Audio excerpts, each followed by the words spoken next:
What is up, guys? In today's video, we'll be talking about where do you need to go, how to find and hire a marketing rep for your restoration company. Guys, if you want to take your restoration company to the next level, a marketing rep might be the way to do that. If so, we're going to break it down in this video. Are you ready for one? What do you need to be successful? How do you find them? How do you pay them? Basically, if you own a restoration company and you're even thinking about any of this, you do not want to miss this video. Let's go.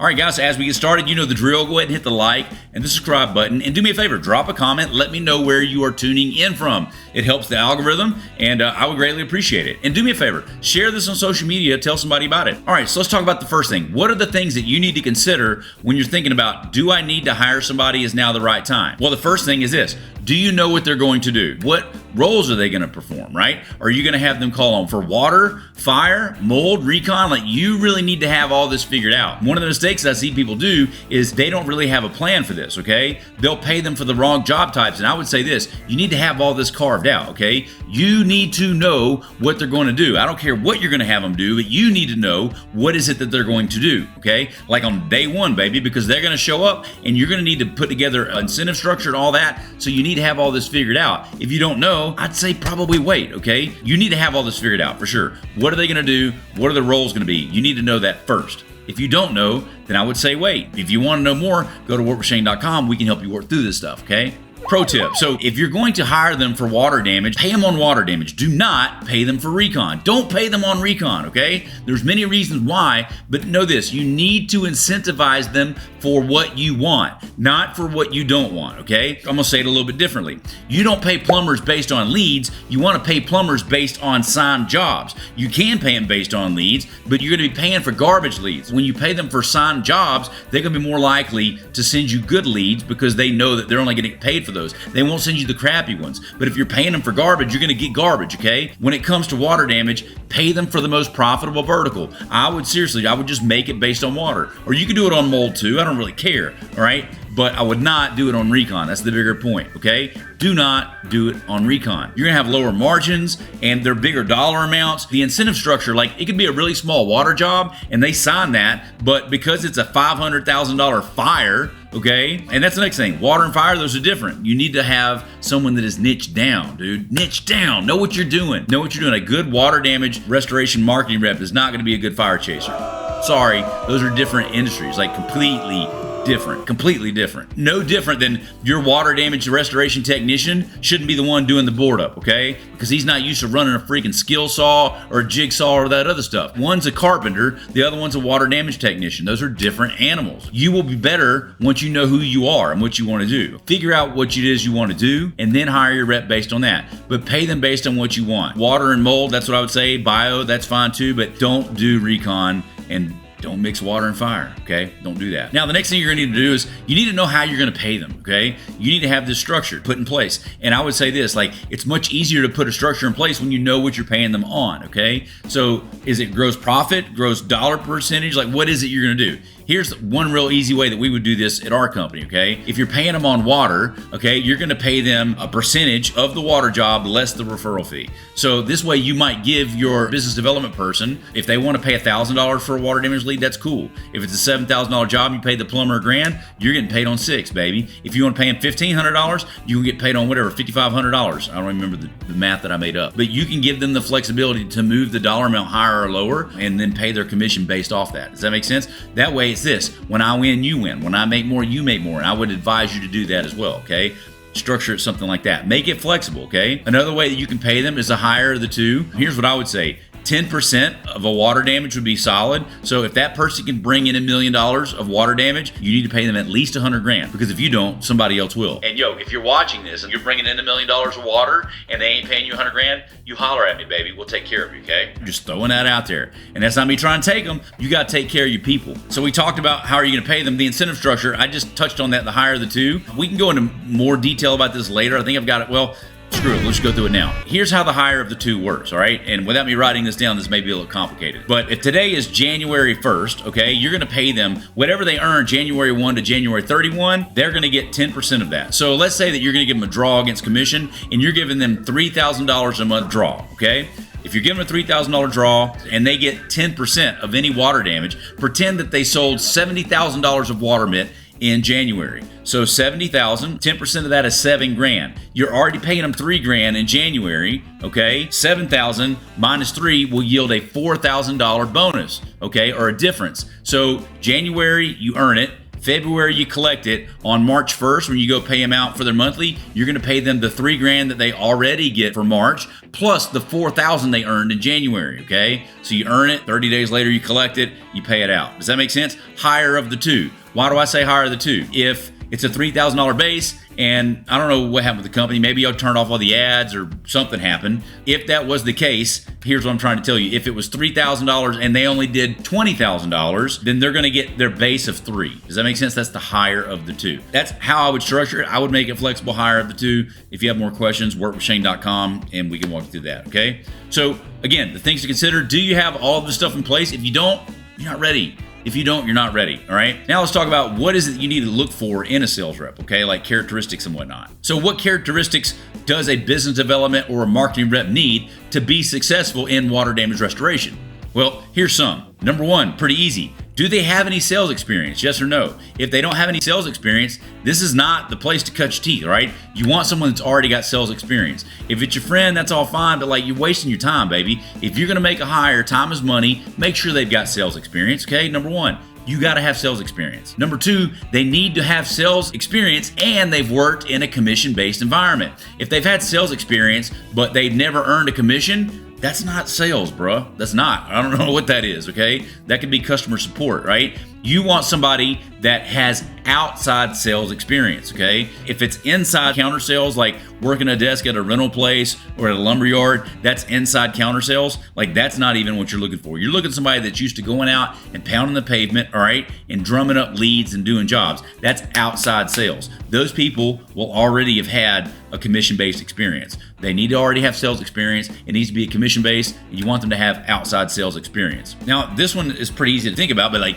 they need to be easy to talk to. Like, if you're interviewing this dude and they're a little bit awkward, not gonna work. They need to not be shy, not be afraid to go talk to people straight up. Like, if you're trying to look at hiring a marketing rep and they're quiet or they don't like to talk, or if they talk too much, that's a problem. But I mean, like, if they can't start a conversation and just kind of keep it going, all right, then dude, that's not the one you want. Usually a good sales guy can go out on a golf course or be the life of the party, have a beer or two. He's usually the fun guy, okay, that you want to work with. Pro tip: hot chicks in heels, okay, big boobs, this is not going to help you, all right? Now, it may not hurt you, but it ain't going to help in and of itself. The technicians may like that, but the owners don't like the distractions. I'm just telling you this, that is a misnomer. I've got nothing against my pretty ladies out there, but I'm telling you, if you are a pretty lady and you're doing your job and you're good at it, it's because you're good at it, okay? If you go get somebody that's just good looking and they suck at sales, then you're just gonna have somebody that's good looking that sucks at sales, and you won't like the outcome. So here's the fourth characteristic of somebody that I would look for when I'm hiring a rep: is I want somebody that is driven. They need a reason, they need a why if they're going to be selling for you, okay? So like, if it's an old person that weighs 350 pounds, they're not very driven on fitness, all right? Like, that's fine.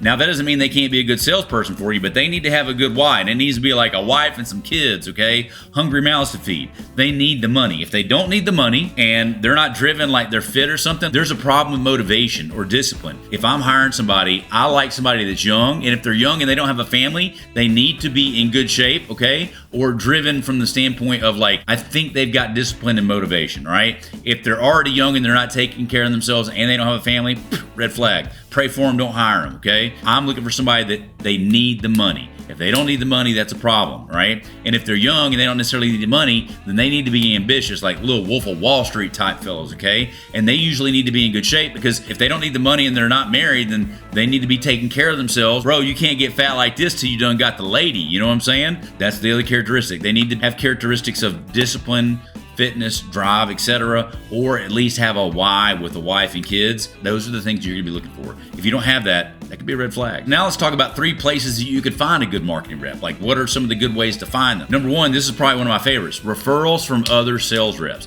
So if you know some sales reps, reach out to them. Like, good sales reps will know other good sales reps. If he's a good rep, he's not going to recommend a crappy person, okay? People that are good at their job are going to know other alpha high achievers, and they'll be more likely to recommend them, okay? You need to make sure that you're talking to somebody that knows what they're doing and is good at it. They at least make 100 grand in sales. If they don't make 100 grand in sales, there's a problem, right? And I'm not saying the person you're hiring making 100 grand, but you're trying to get a referral. You need to be getting a referral from someone that's already making 100 grand. Does that make sense? Like, don't talk to some dude making 30 grand and get a referral, because he's going to refer you to somebody who makes 30 grand. It's not what you want, all right? But referrals from other sales reps, really good source. Now, the next one is just network, okay?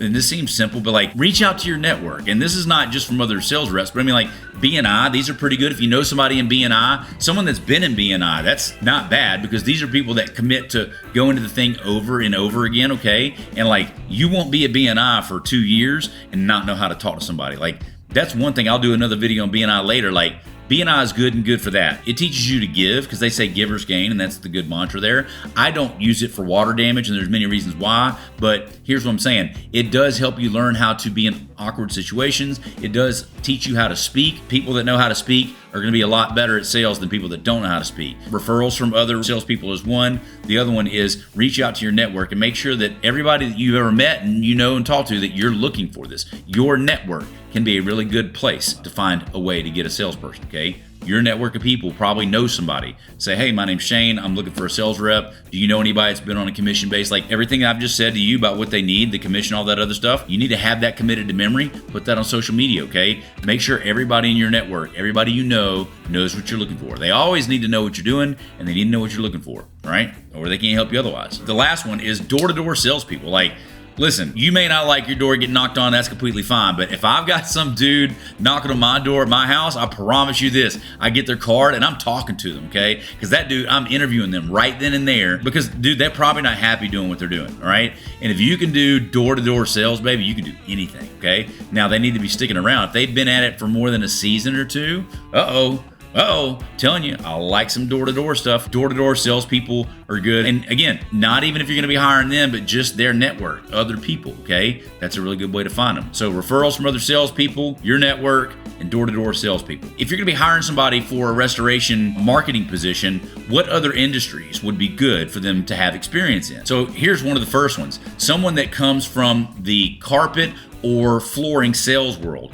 they will typically make pretty good salespeople. Well, I say they might. I've known people that have worked out well for that stuff. Does that make sense? Like, and just these are the industries that work well. And here's the reason why I like them. Number one, they're familiar with construction. Like, even if you're a girl, like I had this one chick, Angie, she'd go out there and sketch an entire house. Like, they know how to read a tape measure. They're used to dealing with contractors, all right? So they can deal with dudes. And then they're also good with real estate agents, right? Especially if they're in the commercial or like the flooring sales world.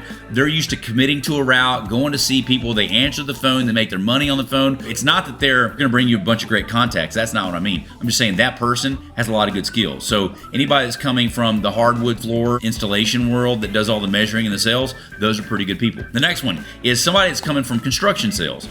So for me personally, I've got a guy on my team that he actually used to sell lumber with me, okay? So I was a lumber salesman at one point, and so those typically are pretty good too, because it's an outside sales position, just like the flooring thing I told you about a minute ago. Those are commission-based positions. Again, it's in the construction field, so they're used to talking to people that will be much more likely to resonate, like plumbers, okay? Or a homeowner, right?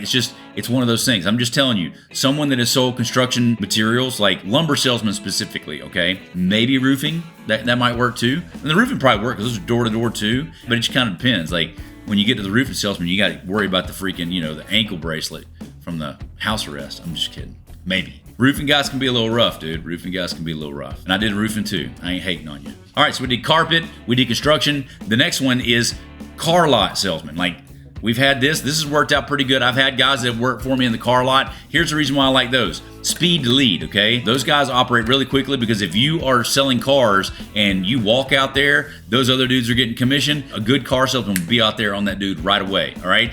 And so that's the reason why I like speed to lead. They understand that, and then they're good at talking to people. Again, those are the two hallmarks, right? Like, are they going to take it serious and go after it now? And then are they good at talking to people? And the other thing is this, they're used to working on weekends. So if you give them any time off, dude, a car salesman, Saturday's a given for those dudes, okay? Sunday, most of them working Sundays too. So car salesman could be good. And the last one I'm bringing is pest control sales. These guys are good because they work in the home. They're typically talking to a homeowner or whatever. They do some route stuff, and a lot of them will do door-to-door stuff. Not the guys like spraying the house, but the guys that are doing the door knocking, okay? The door-to-door pest control sales, those would be pretty good as well. So you got the carpet and flooring, you've got the construction salesman, you've got the car lot people, and then you've got pest control sales. Those are the four industries that I think would work pretty well transitioning into the restoration space. So let's talk about the final piece here.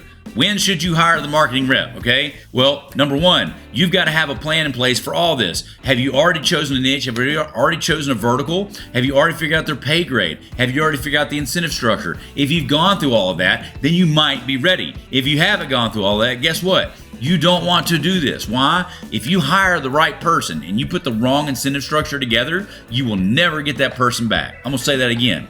If you find the right person, you hire them too soon, you hire them prematurely, you strike a deal with them on this is the way it's going to work, all of the terms, you don't get a second chance to renegotiate that deal. It's just like a prenup, guys. If you get your wife to sign a prenup, you get one shot at that thing, dude. She ain't going in on the second one, all right? That's going to be a new wife. And the same thing is going to happen with your employee, all right? It's a one-shot deal. Make sure you've got all this in place. If you don't have that in place, you ain't ready yet, all right? Now, the next thing is you need to already have the system in place, okay? I would not hire this person to launch the vertical or grow the vertical. I'm gonna hire them to take over the vertical. It should be called, instead of business development, it should be business maintenance. You know what I'm saying? They're gonna maintain that relationship, not build it. Why? If you as the owner are not good at sales, they're not gonna be good at it either, okay? It's much easier to get someone to fly a plane at 30,000 feet than it is to get them to take off and to land. And if you are the owner, my man, you need to know how to take off the plane and you need to know how to land the plane. There's many, many reasons why, but if you don't know how to get the plane in the air or land it, you're not ready, okay? And guys, here's the next heartbreaker. If you own a restoration company, I do not ever want to hear you say, I'm just not good at sales. That means you suck. You suck, my friend. You got to learn how to get good at sales, baby, period. Because sales is leadership. It is persuasion. If you can't get a plumber to give you a job, how are you going to get a homeowner to sign you work authorization? If you can't get that, how are you going to convince this dude to come work for you? This is leadership. This is persuasion. Do not tell me that you can't sell, baby, because if you can't sell, you can't have a business. If you can't sell, you can't have a business. I don't want to hear that crap. Owner's got to be able to sell, and then he hands the reins over and shows them how to do it. You know what? I just cannibalized my last point. Owner's got to be good at sales, already got to have a system in place, already got to figure all that stuff out. If you've done all that, then you're probably ready for a business development or a marketing rep. If you're not, here's what you need to do. Go to workwithshane.com. Let's talk. You need to get trained up. You need to get whipped up, okay? You need to have a solid system. We can help you with that. So hopefully that's helpful. Listen, if you guys want more tips and tricks, just go to workwithshane.com. Subscribe if you haven't already. I'll see you in the next video.